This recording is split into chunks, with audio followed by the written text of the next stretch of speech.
Welcome back to the Kings of Horror. Every day throughout the month of October, Ryan and I are looking at another horror film based on the works of Stephen King. And today we are looking at Pet Sematary 2, once again directed by Mary Lambert.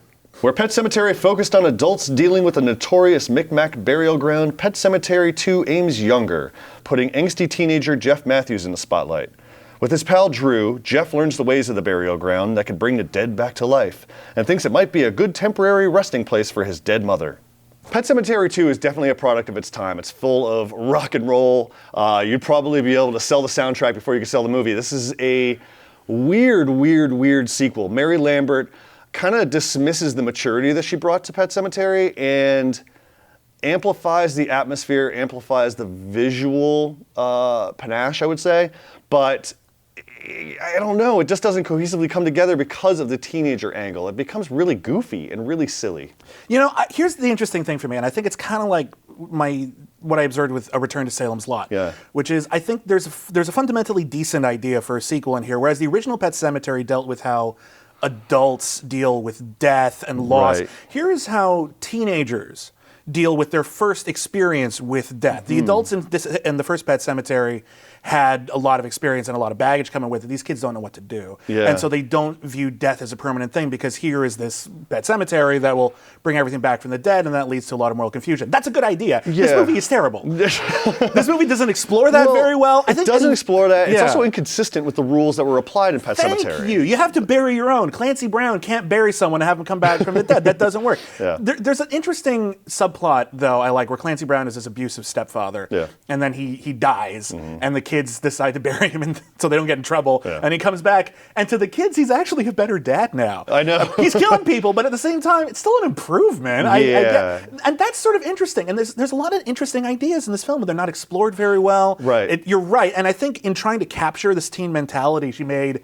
a teen movie from the early 90s, and that's not a motif anyone should ever be aiming for. Well, this was definitely during that dead zone of the early 90s horror movie. And no pun intended. Yeah, exactly. And Ed Furlong's actually not that bad. I mean, he's like, this is post-Terminator 2.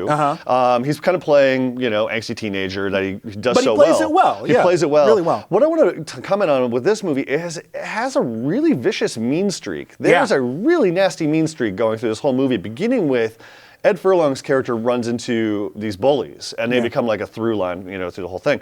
The bullies pick up like one of his kittens, and they like take it for like a ride, and then I'm always like, when I watch this movie, whenever it's only on, I catch the first half hour, they take this kitten on a ride, I'm like, oh my God, they're gonna kill this kitten, Right? And it's so nasty. And then it kind of follows through, that mean streak follows through with when Clancy Brown returns, and then he hops in the sack with the wife he's banging. Yeah. And it's like, oh my God, now we're going to get into necrophilia. It's just like, what is going on with this flick? I feel like that's all the film has going for it, though. I think we look at the first Pet Sematary, which we both really loved. It was mean, but it was mean with a purpose. Yeah. And this is mean with like an undercurrent of emotion, and it's all pretty much coming from Eddie Furlong. He's the only person we have to really latch onto, and everything else the film has is just kicking soundtrack. Soundtrack. We got a couple of scenes you won't believe you saw. Yeah. And Pet Sematary 2 is quite bad, actually. It's not completely unwatchable or anything, but it doesn't make sense in its own universe. The acting is good, but not good enough to save it. I think it's got an interesting theme, but it's not explored.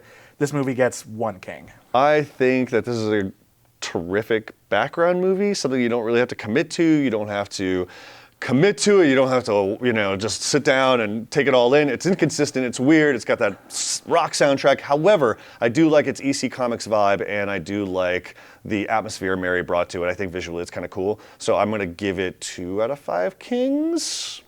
You are so kind. I know. Call me on a good day. Come back tomorrow when the Stephen King sequels get even worse with Children of the Corn 2, Final Sacrifice.